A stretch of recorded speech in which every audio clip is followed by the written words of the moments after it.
हाय दोस्तों। तो हमने अपने लास्ट लेक्चर में देखा कि इक्विलिब्रियम स्पीड क्या होती है, इक्विलिब्रियम कैंट क्या होता है। फिर उससे रिलेटेड हमने इक्विलिब्रियम स्पीड कैसे कैसे कैलकुलेट करते हैं उसके बारे में बात की। तो इसके 3 पॉइंट थे। जब हमारी स्पीड 50 kmph से ज़्यादा होती है, जब हमारी स्पीड 50 kmph से कम होती है, और हम वेटेड एवरेज मेथड कैसे लेके चलते हैं, उसके अकॉर्डिंग हम इक्विलिब्रियम स्पीड कैसे कैलकुलेट करते हैं, वो हमने देखा। फिर हमने देखा कि कैंट डिफिशियंसी क्या होता है, कैंट एक्सेस क्या होता है। कोड उसके लिए कुछ वैल्यूज़ डिफाइन करके रखा हुआ कि कैंट डिफिशियंसी इससे ज़्यादा हम नहीं अडॉप्ट कर सकते। तो वो हमने देखा कि न्यू कोड के अकॉर्डिंग क्या है वैल्यू, फिर उसके बाद ओल्ड कोड के अकॉर्डिंग क्या है वैल्यू, फिर कैंट एक्सेस की क्या क्या वैल्यू है। फिर इसके बाद हमने एक क्वेश्चन सॉल्व किया, और इसके थ्रू हमने अपने जो भी मेथड ऊपर डिस्कस किए थे, यहाँ से हमने देखा कि कैंट डिफिशियंसी कैसे कैलकुलेट करते हैं। ठीक है। फिर हमने बात किया नेगेटिव सुपर एलिवेशन क्या होता है और उसको कैसे कैलकुलेट करते हैं। अब हम इस लेक्चर में एक क्वेश्चन सॉल्व करेंगे जिसके थ्रू हम समझेंगे कि नेगेटिव सुपर एलिवेशन कैसे कैलकुलेट करते हैं। ठीक है। तो क्वेश्चन क्या है हमारा?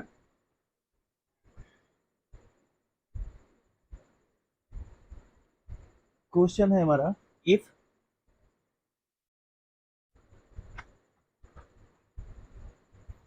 A branch if branch curve branch curve of 8 degree from main curve of 5 degree in an opposite direction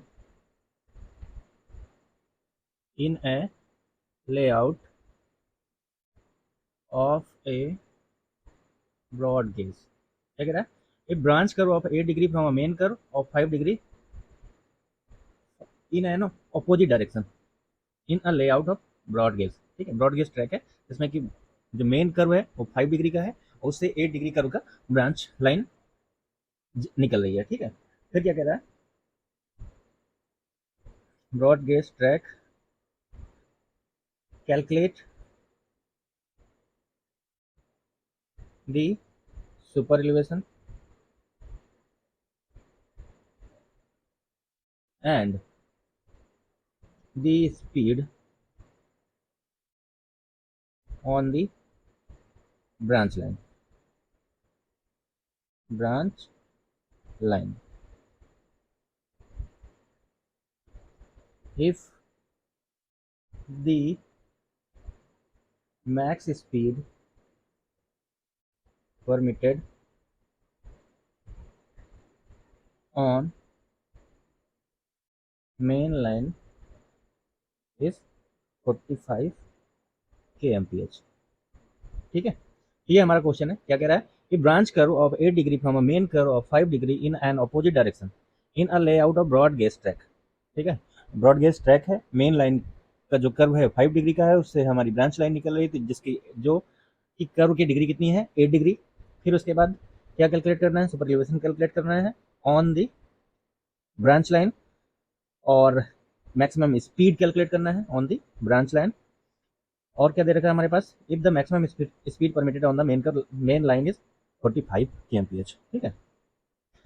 तो चलिए स्टार्ट करते हैं। इसमें देख लेते हैं कि हमारे पास वैल्यू क्या क्या गिवन है। Given main curve 5 degree, branch curve कितना है? 8 डिग्री,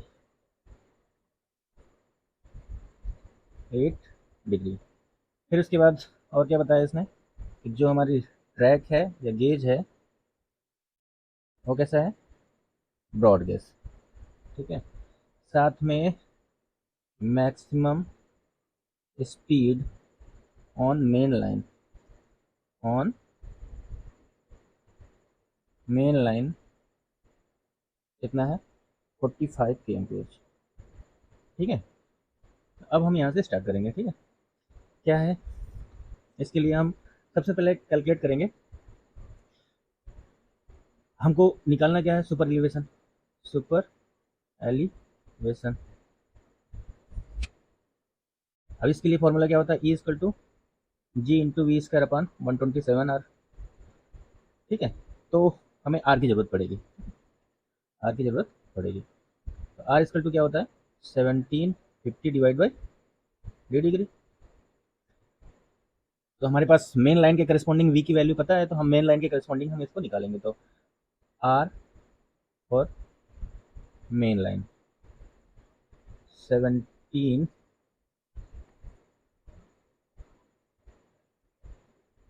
डिवाइड बाई 5 डिग्री। हाँ, ये आर मेन कितना निकल के आएगा,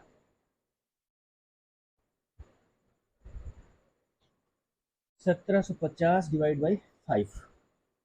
ये हो जाएगा हमारा, कैलकुलेट कर लेते हैं, 1750 डिवाइड बाई 5, 350 मीटर। साथ ही हम आर ब्रांच के लिए भी निकाल लेते हैं। ये कितना हो जाएगा, 1750 डिवाइड बाई 8 डिग्री। ये वैल्यू कितनी निकल के आएगी, r branch equal to 218.75 metre. इतनी जानकारी हमारे पास हो गई। अब हम निकालेंगे सुपर एलिवेशन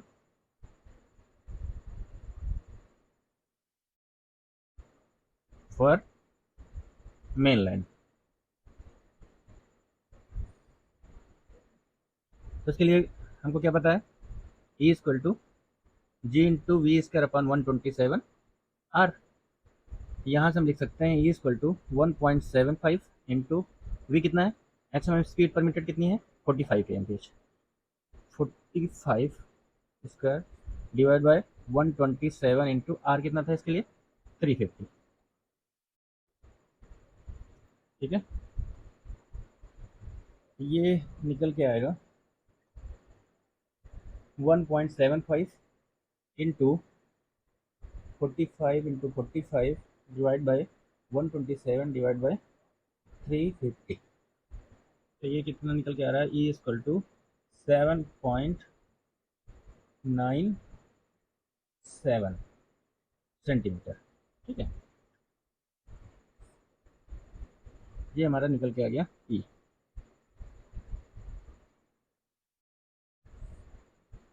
अब हमको पता है कि जो कैन डिफिशियंसी होती है वो कितनी होती है। तो यहाँ पे ई वी कितना है, वी जो मैक्स है वो 45 kmph, 45 kmph, जो कि लेस देन कितना है, लेस देन 100, लेस देन 100 है ना। इवन हम ओल्ड कोड की बात करते हैं तो उसमें 120 लेके चलते थे। स्पीड लेस देन, हाँ सॉरी 100 लेके चलते हैं, 100 kmph से अगर कम हुआ, 100 kmph से कम है, तो ये तो 100 kmph से कम है। तो इसमें जो कैन डिफिशियंसी है, कैन डिफिशियंसी इक्वल टू कितना होता है, 7.5 सेंटीमीटर। तो यहाँ पर हम जो ई प्रोवाइड करेंगे, E provided equal to E theoretical minus cant deficiency.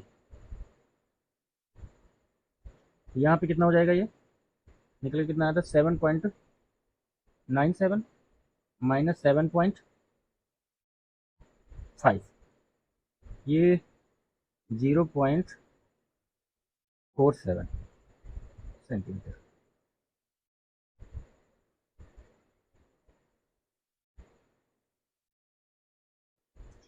यहाँ पे हम ये वैल्यू प्रोवाइड करेंगे, ठीक है, अपने मेन लाइन में। तो अब एक चीज़ लास्ट चैप्टर में हमने, लास्ट लेक्चर में मेंशन करना भूल गए थे, इवन भूल क्या गए थे कि उसको डिफाइन ही कर रहे थे, तो लेक्चर बहुत बड़ा होने की वजह से हमने उसको स्किप कर दिया था। तो यहाँ पे मैं मेंशन कर देता हूँ कि जो भी मेन लाइन पे अगर हमने जो भी कैंट हम अडॉप्ट करेंगे मेन लाइन के लिए, तो वो तो पॉजिटिव कैंट हो जाएगा मेन लाइन के लिए। वही वैल्यू हमारी नेगेटिव कैंट हो जाएगी ब्रांच लाइन के लिए, ठीक है। नेगेटिव सुपर एलिवेशन फिर ब्रांच लाइन कितना हो जाएगा, so negative super elevation for branch line, तो ई ब्रांच कितना हो जाएगा, माइनस का 0.47 सेंटीमीटर, ठीक है।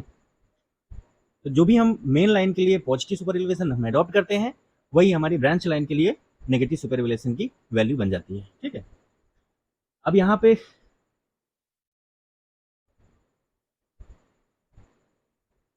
थोड़ा सा समझने वाली बात है कि ये हमारे ट्रैक है और ये हमारा है आउटर। इवन इसको थोड़ा और नीचे बनाते हैं,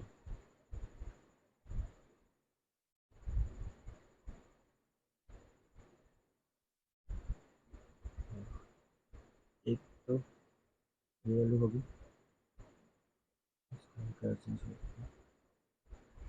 ये हमारा हो गया लेवल, और ये हमने क्या किया है, एक्चुअल कैंट प्रोवाइड किया, तो ई एक्चुअल, ठीक है। अब यहाँ पे जो थ्योरेटिकल वैल्यू अगर निकल के आती है, मान लिया कि हमारे जो ब्रांच लाइन पे कोई ट्रेन गुजरेगी, वो कुछ स्पीड के साथ गुजरेगी, कुछ तो पर्टिकुलर स्पीड उसकी होगी।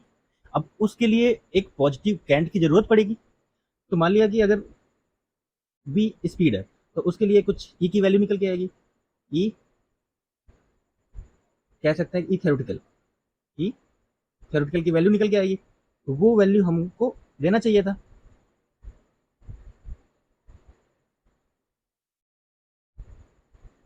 ठीक है, इस लेवल पे हमको जो है, इवन इसको हम कलर चेंज कर देते हैं, तो ये हमारी एक्चुअल होनी चाहिए थी लेवल, ये इनर है और ये है outer rail, branch line, branch line के केस में। तो ये ब्रांच लाइन का केस है, ठीक है। ये हमारा इनर है और ये हमारी आउटर है। तो इनर क्या होना चाहिए, नीचे होना चाहिए था, और आउटर वाली रेल हमारी ऊपर होनी चाहिए थी, किस लेवल पे, ये हमारे पिंक लाइन के लेवल पे। लेकिन अभी हमने क्या किया है कि आउटर का जो हमने रेल हमने ले किया है वो नीचे है।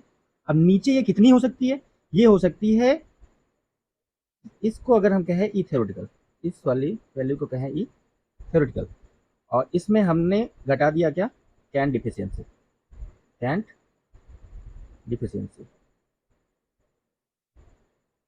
तो इतना हमारा ये वैल्यू कम हो सकती है, ठीक है। अभी यहाँ से थोड़ा सा समझने की जरूरत है, थोड़ा दिमाग लगाइए आप लोग, कि एक्चुअल वैल्यू होनी चाहिए थी हमारी, जो थ्योरेटिकल वैल्यू निकल के आती है वो पिंक लेवल पे चाहिए था। रिक्वायरमेंट हमारी थी कि आउटर रेल हमारी पिंक लेवल पे होनी चाहिए थी, लेकिन अभी है कहाँ पे, ये इसको भी एक कलर दे देते हैं हम, ब्लू है हमारी ब्लू के लेवल पे। तो इसको जो हम नीचे करेंगे, थ्योरेटिकल वैल्यू से जो नीचे करेंगे, कितना कर सकते हैं, कैंट डिफिशियंसी के बराबर, ठीक है। तो यहां से हम निकाल सकते हैं,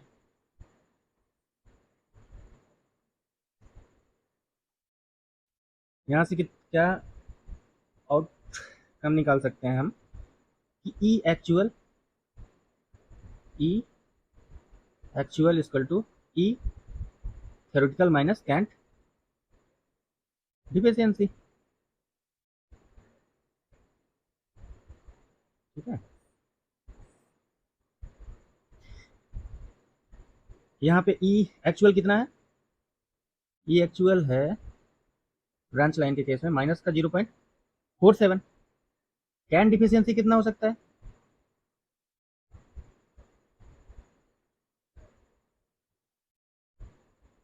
7.5 सेंटीमीटर।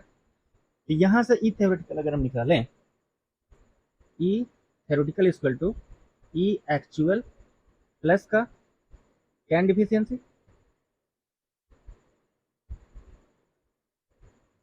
यहाँ से क्या वैल्यू निकल के आएगी हमारी, माइनस का 0.47 प्लस का 7.5, तो ई थ्योरेटिकल इक्वल टू हो जाएगा 7 पॉइंट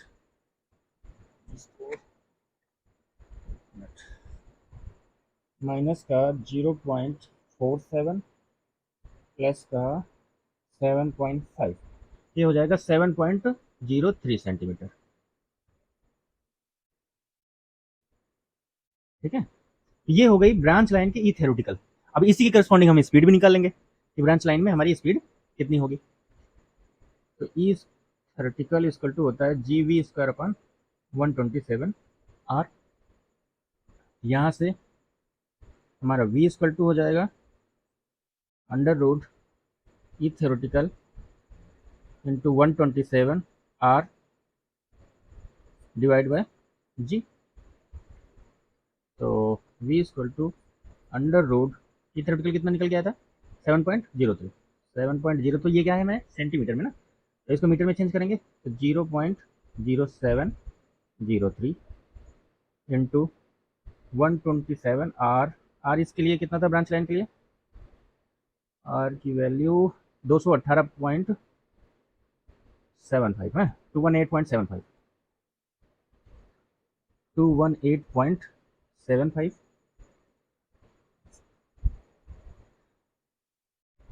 218.75 अपान जी 1.75, ये कितना हो जाएगा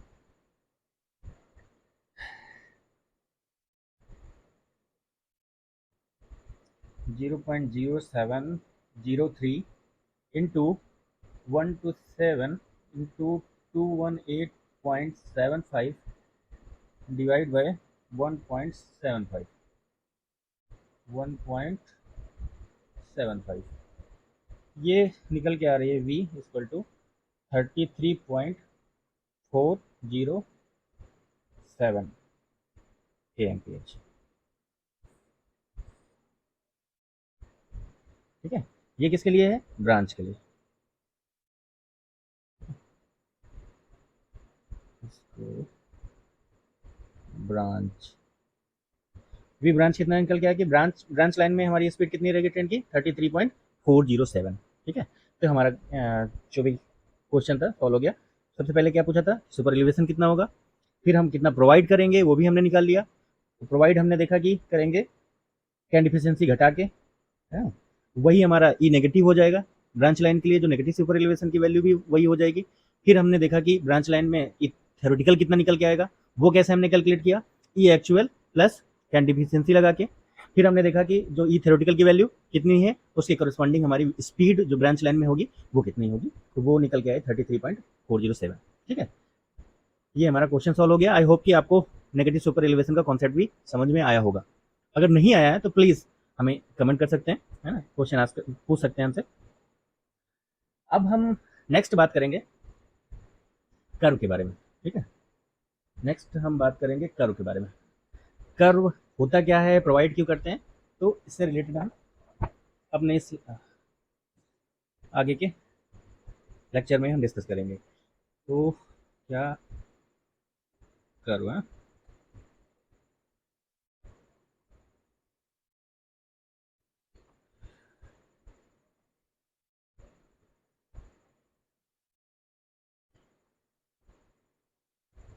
कर्व। ठीक है, अब कर्व का यूज क्या होता है, इवन कह सकते हैं कि जब भी अगर हॉरिजेंटल प्लेन पे बात करें, हॉरिजेंटल प्लेन पे अगर हमारा ट्रैक का अलाइनमेंट चेंज होता है तब हम वहां पे क्या करते हैं, कर्व प्रोवाइड करते हैं। ठीक है, उसको बोलते हैं हम हॉरिजेंटल कर्व। अगर हमारे वर्टिकल प्लेन पे अलाइनमेंट चेंज हो रहा है, मतलब ग्रेडियंट चेंज हो रहा है, तब हम कर्व प्रोवाइड करते हैं, उसको क्या बोलते हैं हम, वर्टिकल कर्व। ठीक है, तो कर्व क्या होता है कि whenever there is change in alignment of the track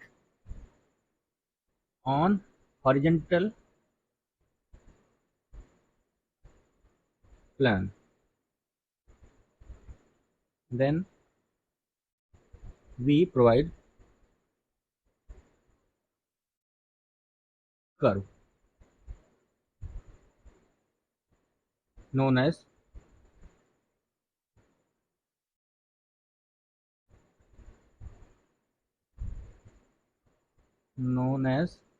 horizontal curve। ठीक है,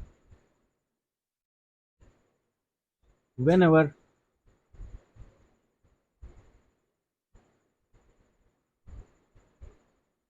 there is change of gradient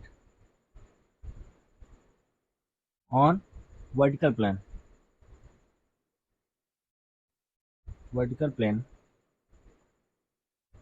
there we use vertical curve। अच्छा, इसकी जरूरत क्यों पड़ती है? अब हम हमेशा रोड या ट्रैक हम अपना सीधा सीधा क्यों नहीं बिछा सकते? There may be chance of natural bodies और मैन मेड बॉडीज कि वो हमारे ट्रैक के बीच में आ जाए। जैसे कि अगर हम हिल एरिया में चल रहे हैं तो क्या होगा कि वैली आ गई, अब वहाँ से हम हॉरिजेंटल लेवल पे, हम उस लेवल पे हम अपने ट्रैक को नहीं पास कर सकते, या फिर हम उसके लिए हम ब्रिज का कंस्ट्रक्शन करना पड़ जाए। समटाइम्स वो भी पॉसिबल नहीं होता क्योंकि जो वैली होती है बहुत डीप होती है। तो हम क्या करते हैं कि हम अपने अलाइनमेंट को चेंज कर लेते हैं on horizontal plane according to availability of the land. तो हम उस केस में कर्व प्रोवाइड करके अलाइनमेंट को चेंज करते हैं। डायरेक्टली हम नहीं कर सकते क्योंकि क्या होगा, उससे एक जर्क क्रिएट होगा जिससे हमारी ट्रेन डिरेलमेंट हो सकती है और साथ में पैसेंजर्स को डिस्कम्फर्ट भी फील होगा। ठीक है। सेम यही बात वर्टिकल कर्व के साथ भी आती है। ठीक है, जब भी हमारा वर्टिकल प्लेन पर ग्रेडियंट चेंज होता है, अब ग्रेडियंट चेंज हो सकता है वो भी डिफरेंट रीजन की वजह से हो सकती है कि हमारी जो लैंड है वो प्लेन ना हो, उसमें उतार चढ़ाव हो, तो उस केस में हम वर्टिकल कर्व प्रोवाइड करते हैं। ठीक है, अब हॉरिजॉन्टल कर्व के बारे में हमने बात किया और साथ में हमने बात किया वर्टिकल कर्व के। तो जो हॉरिजॉन्टल कर्व और वर्टिकल कर्व जो होते हैं, अब हॉरिजॉन्टल कर्व में हम तो क्या करते हैं कि सिंपल सर्कुलर कर्व अडॉप्ट करते हैं। ठीक है, सिंपल सर्कुलर कर्व अडॉप्ट करते हैं, किसके साथ? ट्रांजिशन कर्व के साथ। अब बारी बारी से हर चीज़ का हम रूल आपको समझाएंगे कि ट्रांजिशन कर्व का हम इस्तेमाल क्यों कर रहे हैं। ठीक है, तो सबसे पहले अगर हम देखें, ये हमारी ट्रैक इधर से जा रही थी और इधर मान लिया कि हमको जाना है इधर। ठीक है, अब यहाँ पे क्या होगा कि हॉरिजॉन्टल प्लेन पे हमारी अलाइनमेंट चेंज हो रही है। अब चेंज हो रही है तो हम इसको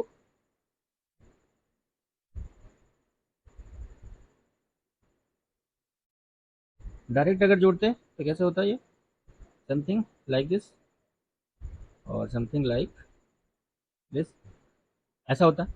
लेकिन इस पॉइंट पे क्या होता है कि जब भी ट्रेन आती, अब यहाँ से ऐसे आती, ठीक है, ऐसे फट ऐसे मुड़ जाती, ये पॉसिबल है? नहीं है, क्योंकि हमने देखा भी कि क्या हो रहा था, सुपर एलिवेशन देना पड़ रहा था कर्व पे, और इस तरह से जर्क के साथ मुड़ेगी तो पॉसिबल ही नहीं रहेगा कि या तो फिर you can imagine it is not possible. ठीक है, तो इस केस में हम क्या करते हैं, एक कर्व प्रोवाइड करते हैं, और इस कर्व को हम ट्रांजिशन कर्व के साथ, ठीक है, सीधा, ये तो सीधा बन गया, इस कर्व को हम ट्रांजिशन कर्व के साथ जोड़ते हैं। ठीक है, सिमिलरली जरूरी है transition।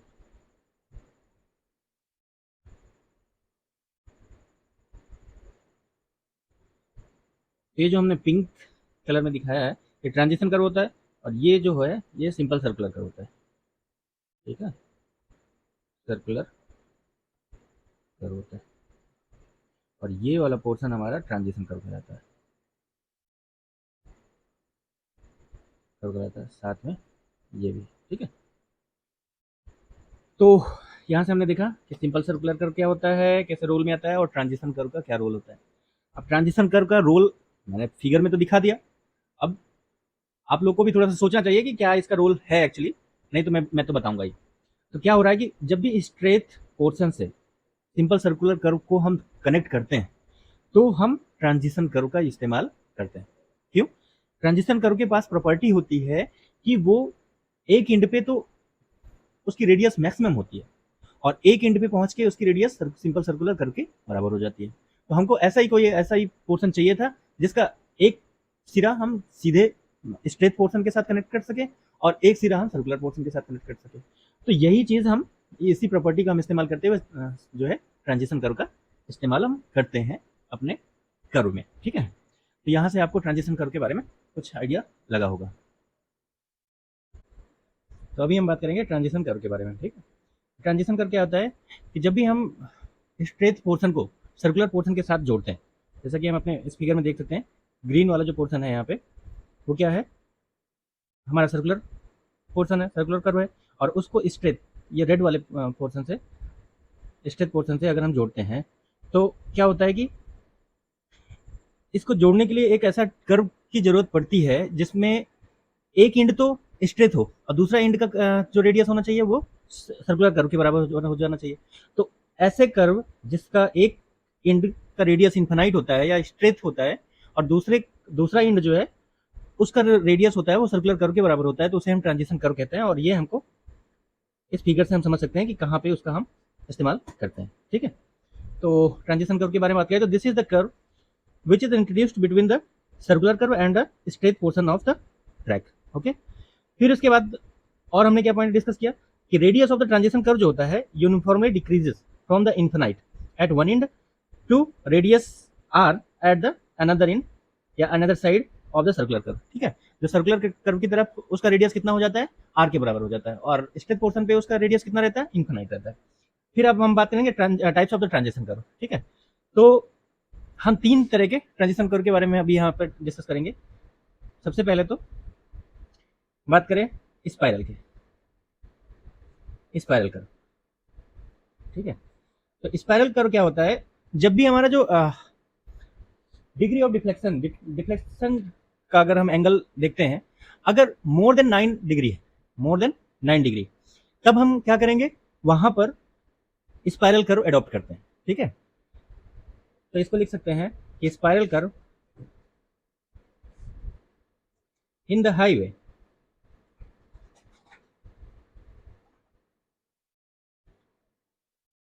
spiral curve is used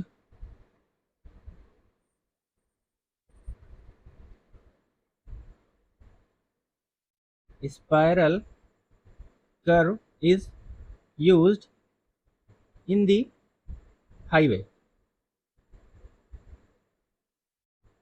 because the curvature of the curve is more and highway spiral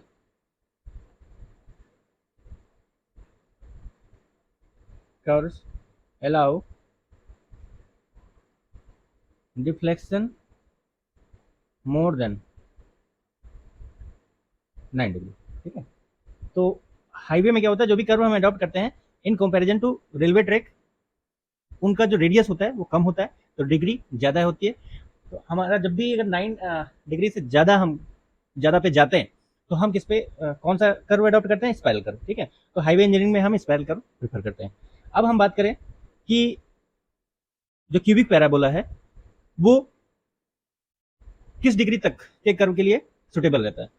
तो cubic parabola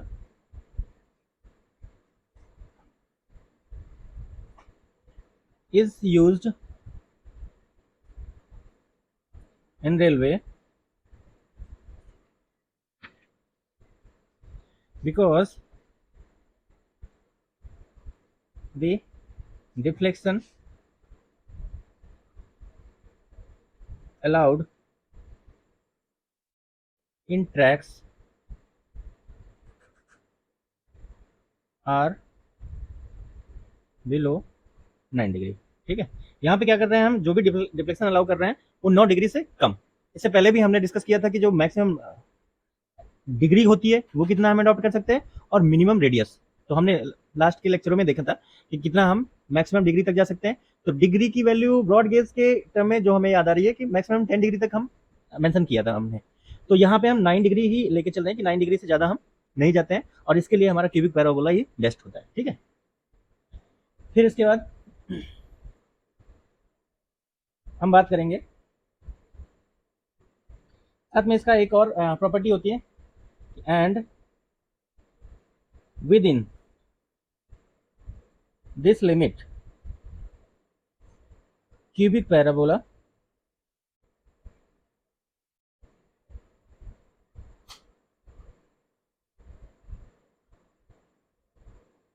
traces spiral curve and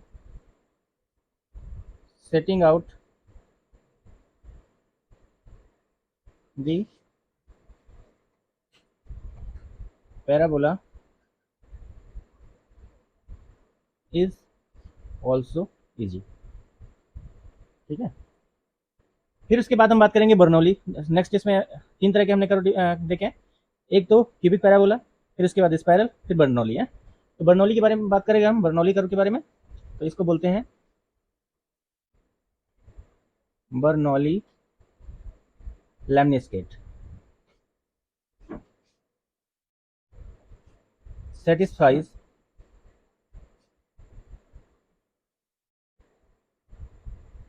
satisfies the requirement of transition curve up to deflection angle of 30 degree. ये हमको कितने 30 degree तक के लिए allow करता है कि अगर 30 डिग्री तक का डिफ्लेक्शन एंगल है तो वहां पे हम बर्नौलीज या बर्नौलीज लैम्निस्केट कर्व हम अडॉप्ट कर सकते हैं।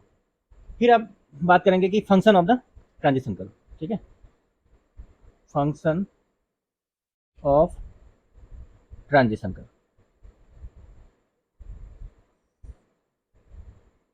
तो मेनली क्या होता है कि तीन फंक्शन होते हैं। ठीक है, तीन फंक्शन क्या क्या हो सकते हैं कि एक तो जो भी हम रेडियस में रिडक्शन ला रहे हैं, रेडियस में रिडक्शन ला रहे हैं इन्फिनाइट से लाके हम कहां पे पहुंच रहे हैं, आर डिग्री, मतलब रेडियस आर तक, तो वो स्मूथ होना चाहिए। ठीक है, फिर उसके बाद अगर हम बात करें कि अगर सुपर इलिवेशन हम प्रोवाइड कर रहे हैं, तो हम सुपर इलिवेशन जो भी प्रोवाइड करते हैं हम ट्रांजिशन कर्व में ही प्रोवाइड करते हैं कि अलोंग द ट्रांजिशन कर्व हम स्टार्ट करते हैं, और जब हम सर्कुलर कर्व के एंड पर पहुंचते हैं तो हमारा पूरा सुपर एलिवेशन अचीव हो जाता है।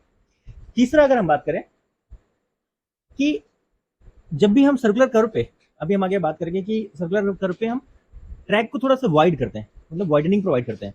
तो जो भी हमको वाइडनिंग देनी होती है वो भी अलोंग द ट्रांजिशन कर्व ही हम करते हैं, और सर्कुलर कर्व के एंड तक आते आते हम जितनी भी वाइडनिंग हमको प्रोवाइड करनी होती है हम प्रोवाइड कर लेते हैं।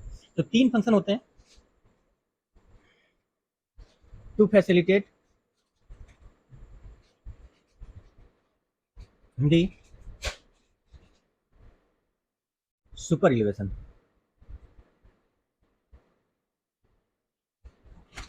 along the transition curve. ठीक है, ट्रांजिशन कर्व जब सॉरी हमको सुपर एलिवेशन जो प्रोवाइड करना रहता है वो along द ट्रांजिशन कर्व ही, वहां से हम स्टेज पोर्शन से स्टार्ट करते हैं और उसको थोड़ा थोड़ा थोड़ा थोड़ा इंक्रीज करते हुए जितना भी हमको आउटर रेल को हमको राइज करना रहता है, अपने सर्कुलर कर्व के स्टार्टिंग पॉइंट तक आते आते हम उतना हम राइज गेन कर लेते हैं। तो ट्रांजिशन कर्व यूज होता है हमारा सुपर एलिवेशन प्रोवाइड करने के लिए। फिर उसके बाद कह सकते हैं to decrease the radius from infinite at straight portion, to decrease the radius from infinite at straight portion to radius r at starting of circular curve।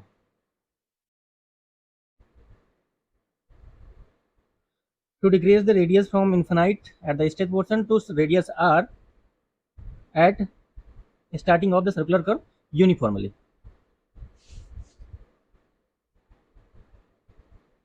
ठीक है, या कह सकते हैं इसको ग्रेजुअली।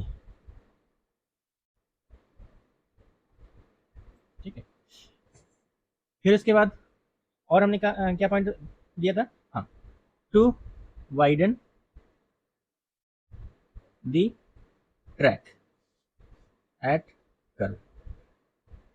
ठीक है, to widen the track at curve. ये 3 फंक्शन होते हैं जो कि ट्रांजिशन कर्व हमारा सर्व करता है। ओके, अब हम बात करेंगे कि उसकी प्रॉपर्टीज क्या होनी चाहिए या फिर रिक्वायरमेंट क्या होनी चाहिए। इसको हम कह सकते हैं प्रॉपर्टीज और रिक्वायरमेंट ऑफ ट्रांजिशन कर्व।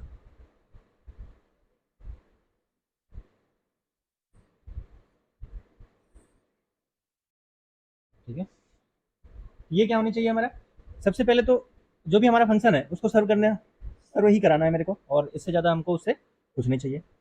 तो इसमें क्या होना चाहिए कि the transition curve should be perfectly tangent at 2 junction points. ठीक है, 2 जंक्शन पॉइंट पे जो ट्रांजिशन कर्व होता है वो क्या होना चाहिए, टेंजेंट होना चाहिए, मतलब कि स्ट्रेट पोर्शन पे वो स्ट्रेट रहे और सर्कुलर पे जाके वो एकदम सर्कुलर कर्व को मैच करे, मतलब वहां पे। तो इसको हम लिख सकते हैं कि द ट्रांजिशन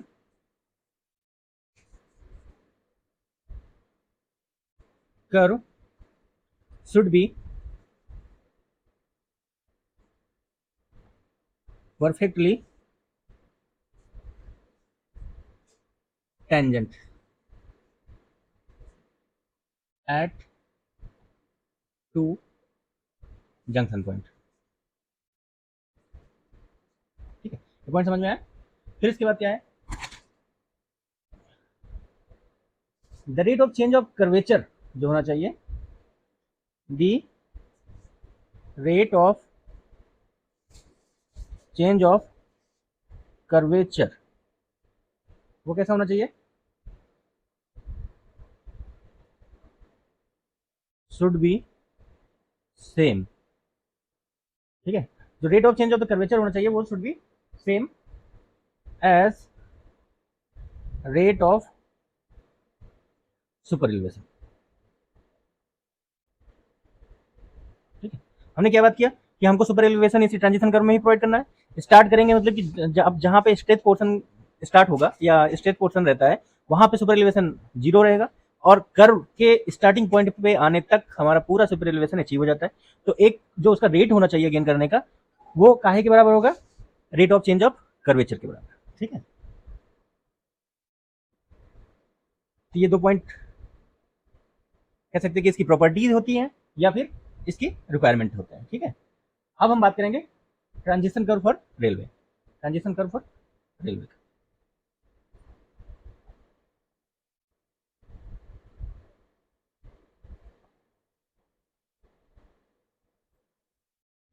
तो पहले हमने बता दिया कि कौन सा कर्व हम प्रोवाइड करते हैं ट्रांजिशन कर्व को। हम लेते हैं cubic parabola as a transition curve on Indian railway. ठीक है, तो cubic parabola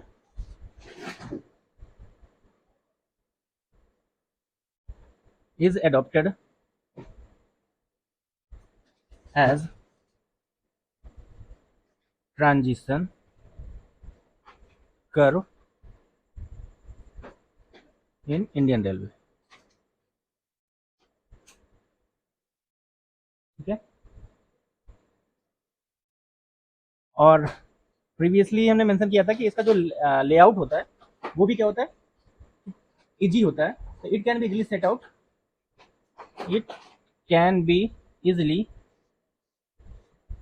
set out by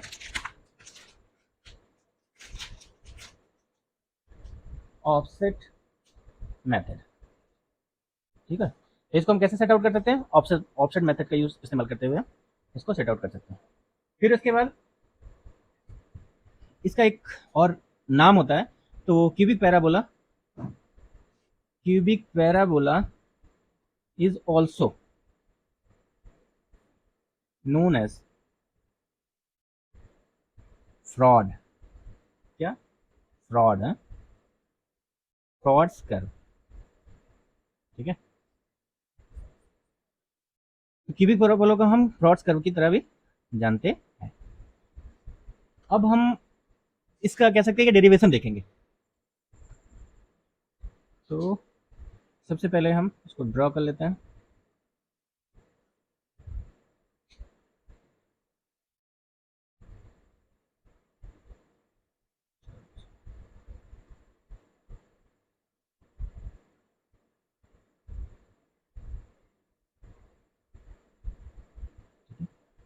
अब यहाँ से हम देखें तो ये हमारा क्यूबिक पैराबोला है। अब किसी पर्टिकुलर पॉइंट पे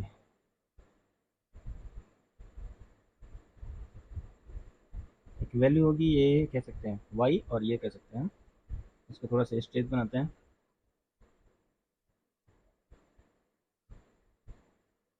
तो स्ट्रेट बनाने के लिए हम कह सकते हैं ये,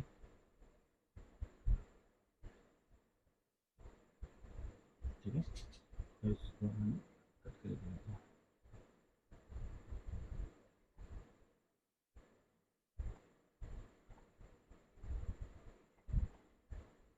ठीक है, इसको हम मेंशन कर सकते हैं एक्स काउंट वाई। अब यहाँ पे दो चीज़ समझने वाली है। इवन चाहो तो इस लाइन को हम हटा सकते हैं और इसको हम डायरेक्टली वाई मेंशन करते हैं, और ये हमारा एक्स है। अगर हम इसको मिलाते हैं कहाँ से, इस पॉइंट से,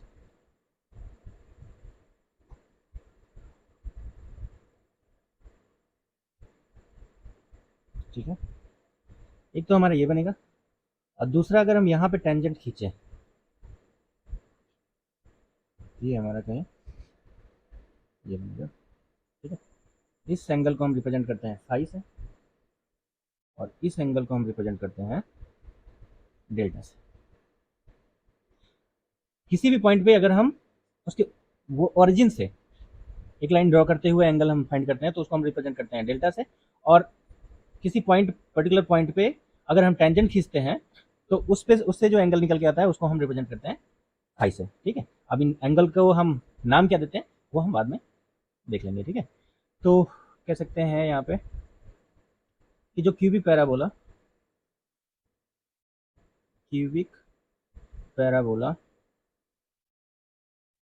का जो इक्वेशन होता है वो क्या होता है, y equal to a x cube plus b x square plus c x plus d. Okay, यहाँ से हम देख सकते हैं अपने फिगर से कि जब y इक्वल टू जीरो है तो x क्या होगा, x भी हमारा जीरो होगा। तो यहाँ से zero equal to zero plus zero plus d, तो डी इक्वल टू क्या निकल के आ गया, जीरो। ठीक है, नेक्स्ट हम क्या देखेंगे, अगर हमारा x इक्वल टू जीरो है तो स्लोप यहाँ पे कितना होगा, d Y by D x, वो भी क्या होगा, जीरो।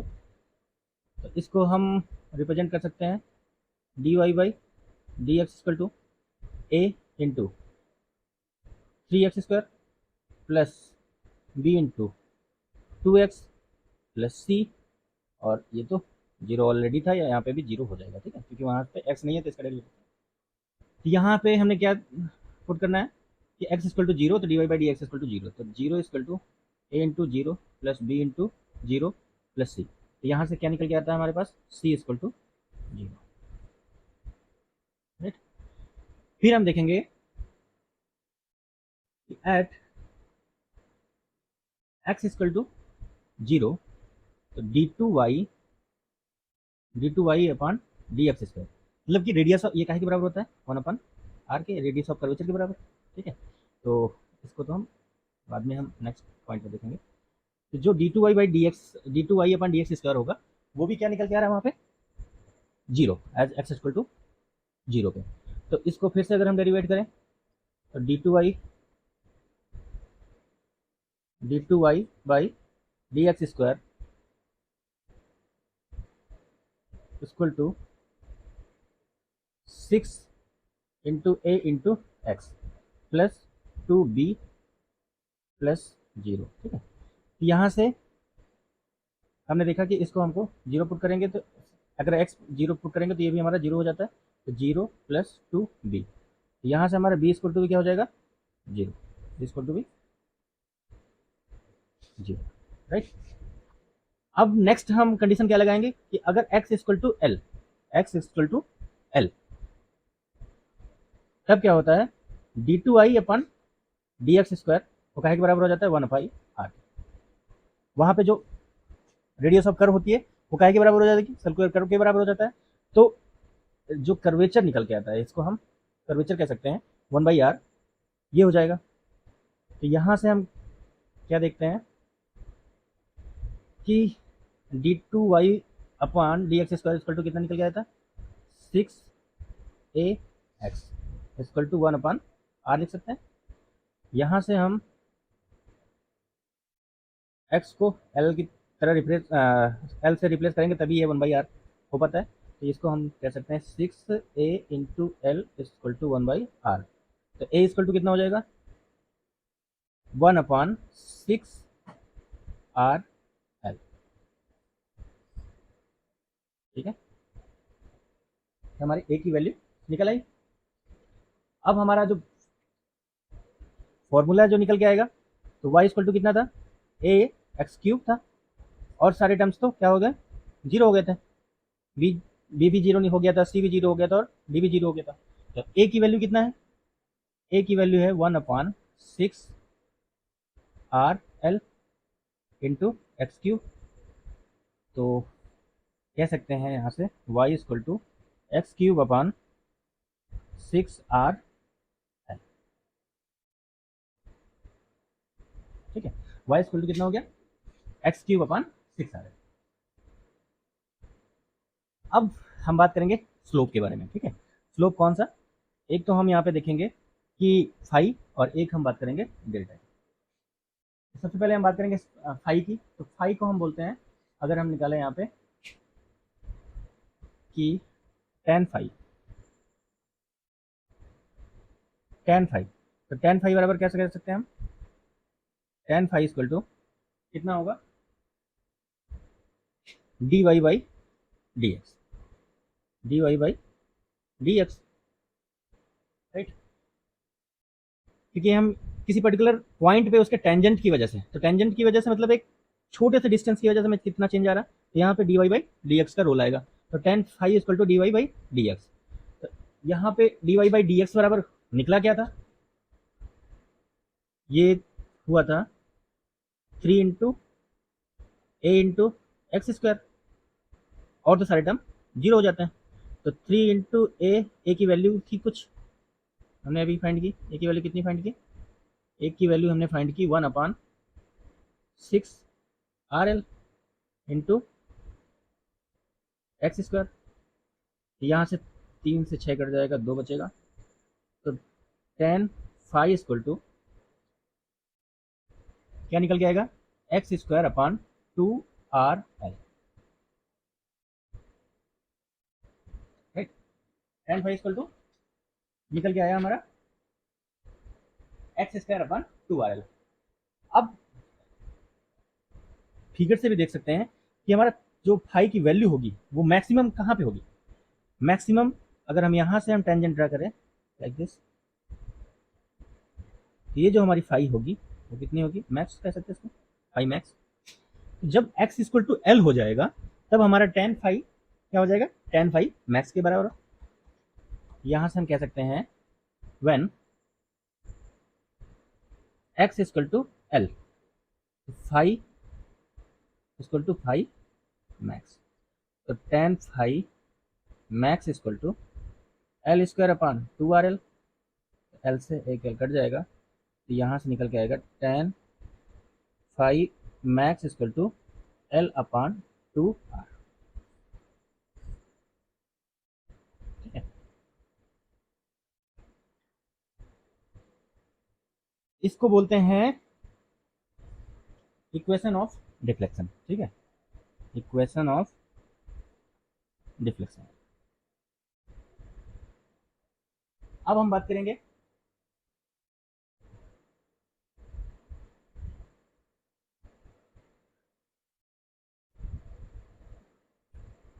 सॉरी, हमने कहाँ पे मेंशन किया इक्वेशन ऑफ डिफ्लेक्शन? ये इक्वेशन ऑफ डिफ्लेक्शन नहीं कह सकते इसको, ये इक्वेशन ऑफ डिफ्लेक्शन निकालने का मेथड होता है। ये सारा जो है हम यहाँ से अगर हम बात करें y इक्वल टू, इसको हम कह सकते हैं equation of deflection.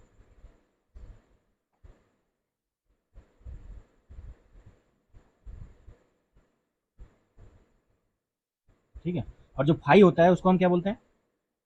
Spiral angle. ठीक है, स्पाइरल एंगल अगर हम बात करें तो वो क्या होता है? फाई।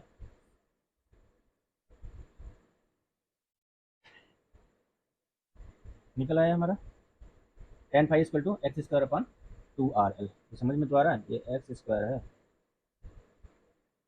ठीक है, अब हम बात करेंगे डिफ्लेक्शन की बात करेंगे। ठीक है, deflection.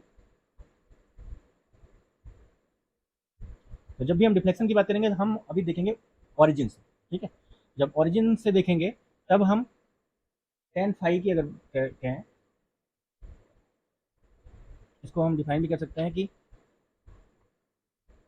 The slope of line, the slope of line joining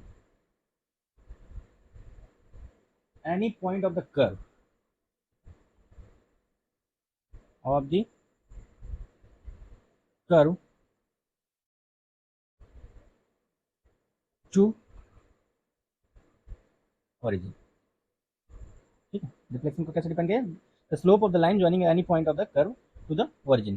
तो जो यहाँ पे हम देख सकते हैं अपने फिगर में, ये जो डेल्टा है ये क्या दिखा रहा है कि किसी भी पर्टिकुलर पॉइंट से उसके ओरिजिन को अगर हम ज्वाइंट करते हैं तो उसका जो एंगल क्रिएट होता है उसको बोलते हैं हम एंगल ऑफ डिफ्लेक्शन। ठीक है, तो इसको हम रिप्रेजेंट करेंगे tan डेल्टा से। तो इसको कह सकते हैं हम tan delta. tan delta equal to कितना हो जाएगा? यहाँ पे हमने सर इसको y अपान एक्स लिख सकते हैं, y अपान एक्स। तो y की वैल्यू हमने निकाली थी, तो tan delta equal to y बराबर कितना निकल गया था? X cube upon 6RL। X cube upon 6RL, ये तो हो गया y अपान एक्स।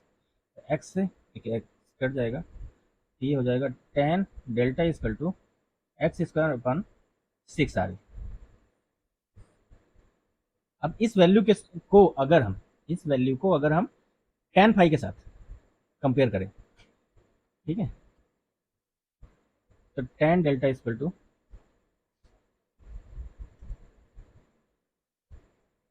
कह सकते हैं tan delta equal to 1/3 of tan phi. Okay,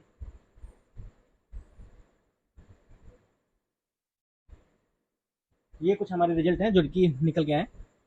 इसमें अगर आपको कुछ भी नहीं समझ में आ रहा है तो you can ask me, you can comment me. Okay,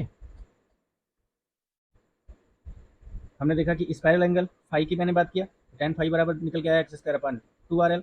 अगर हमने इक्वेशन ऑफ डिफ्लेक्शन देखी, y equal to x cube upon 6RL। और फिर उसके बाद डिफ्लेक्शन एंगल अगर निकालना चाहा तो tan डेल्टा इक्वल टू कितना निकल गया है? एक्स स्क्वायर अपॉन 6RL, और वो किसके बराबर होता है? 1/3 ऑफ tan फाई के। ठीक है, अब नेक्स्ट हम बात करेंगे length of the transition curve की। Length of the transition curve.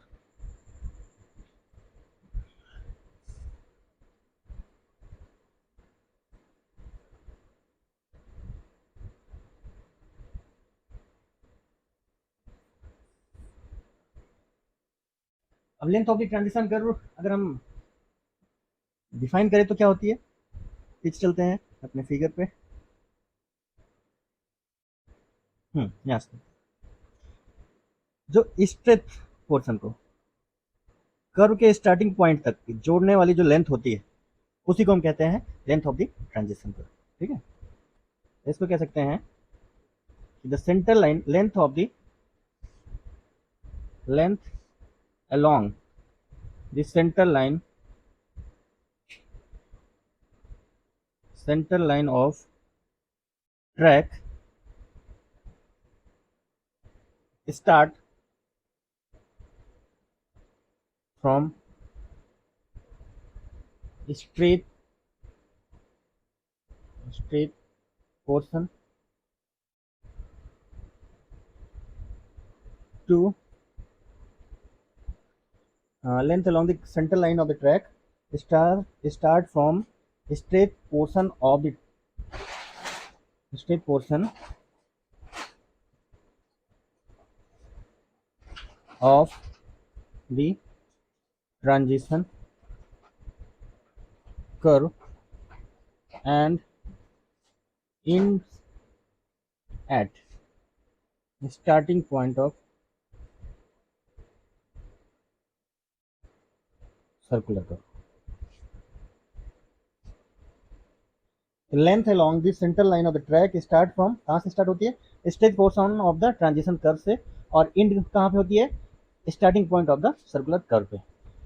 So the length is called as length of the transition curve. ठीक है. अब इसको फाइंड करने के लिए हमारे पास दो अप्रोच हैं.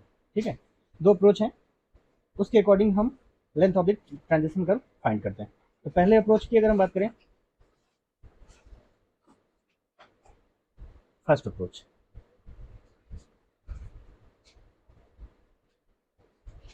ये क्या कहता है, ये हमको दो तीन फार्मूले देते हैं, उसके अकॉर्डिंग हम निकालते हैं. सबसे पहले A equal to L equal to 7.20 E. ठीक है, समझ में आ रहा है नहीं आ रहा है?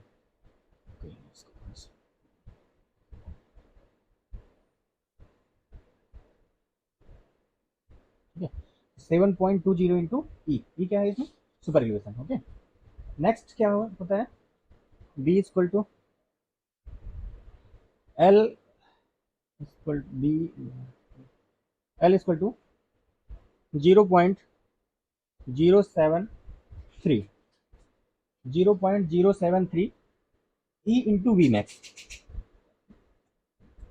ई इंटू वी मैक्स. ठीक है, फिर इसके बाद तीसरे नंबर पे है सी इक्वल टू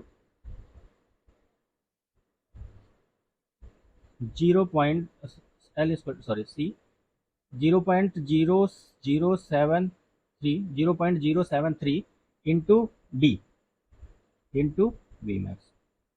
अब यहाँ पे ई क्या है, सुपर एलिवेशन है, और डी क्या है, डिफिशियंसी. कैन डिफिशियंसी कह सकते हैं, सुपर एलिवेशन डिफिशियंसी कह सकते हैं. ठीक है, तो इसको कह सकते हैं कि इन तीनों फॉर्मूलों को लगा के जो मैक्सिमम वैल्यू निकल के आती है उसको हम लेंथ ऑफ ट्रांजिशन कर कंसिडर करते हैं. तो मैक्सिमम ऑफ दीज. ठीक है, और यहाँ पे ई इक्वल टू क्या है, कैंट, और D equal to can deficiency.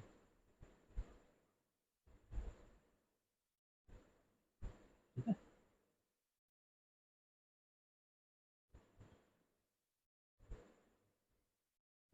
ये दोनों वैल्यू काहे में होंगी, सेंटीमीटर में होंगी, और वी मैक्स जो होगा वो हम कंसीडर करेंगे के एम पी एच में. ओके, आई होप यहाँ तक की कहानी आप लोग को समझ में आ गई होगी. नेक्स्ट हम सेकेंड अप्रोच देखेंगे. क्या है सेकेंड अप्रोच?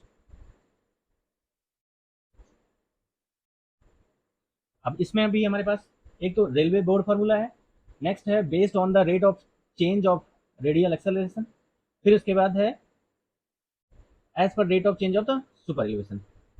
ठीक है, तो सेकेंड अप्रोच में सबसे पहले railway board formula, railway board formula, ये क्या कहता है, L equal to 4.4 under root are.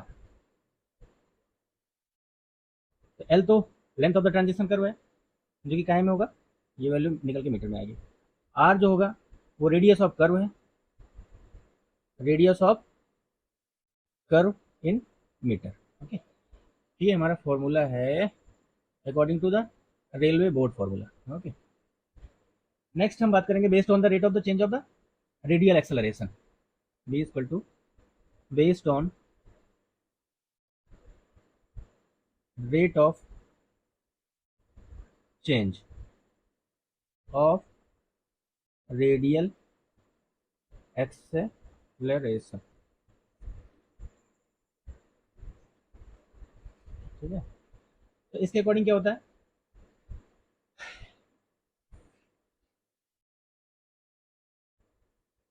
with radial acceleration of with radial acceleration of 0.3048 metre per second square, L equal to length of transition curve equal to 3.28 into V cube, 3.28 into V cube divide by R, time है metre से। ये हमारा formula बना इसके basis पे, जहाँ पे V क्या है, speed in metre per second. ठीक है, और आर क्या है, radius of curve in metre, radius of curve in metre. ठीक है, नेक्स्ट हम बात करेंगे as per the rate of change of super elevation. ये कौन सा, C, as per rate of super elevation.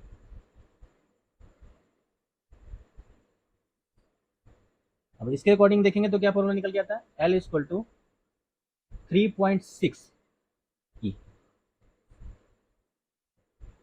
3.6 E in metre. E क्या होगा यहाँ पे, ई हमारा होगा सुपर इलिवेशन। ठीक है, ये हमारे निकल के आया है जो भी ट्रांजिशन कर्व की लेंथ होगी उसको फाइंड करने के लिए फॉर्मूला। तो उसके लिए दो अप्रोच होता है, पहला अप्रोच था जिसमें हम सुपर एलिवेशन या कैंट एफिशिएंसी का इस्तेमाल करते हुए और वी मैक्स का इस्तेमाल करते हुए हमने निकाला था।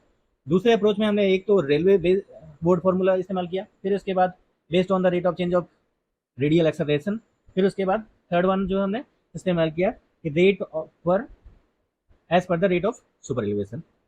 ठीक है, ये हमारा यहाँ से निकल क्या निकल जाएगा, यहाँ से हमारा निकल जाएगा length of the transition curve. अब नेक्स्ट हम बात करने वाले हैं कि maximum speed on the length of the maximum speed based on the length of the transition wave. ठीक है, ट्रांजिशन कर्व या ट्रांजिशन वेव। अगर थोड़ा सा फ्लैशबैक में हम जाएं तो वहां पे हमने क्या बात किया था कि जो हम मैक्सिमम स्पीड जो अडॉप्ट करते हैं, एक तो हमने safe speed as per the Martin's formula देखा था। ठीक है, फिर उसके बाद एक उसी में एक ये भी मेंशन था कि speed according to the length of the transition curve. तो ये पॉइंट अभी हम यहाँ पे डिस्कस करने वाले हैं। तो हेडिंग डालते हैं, maximum speed based on length of transition curve, transition. ठीक है, इसके बेसिस पे हम मैक्सिमम स्पीड कितनी लेंगे।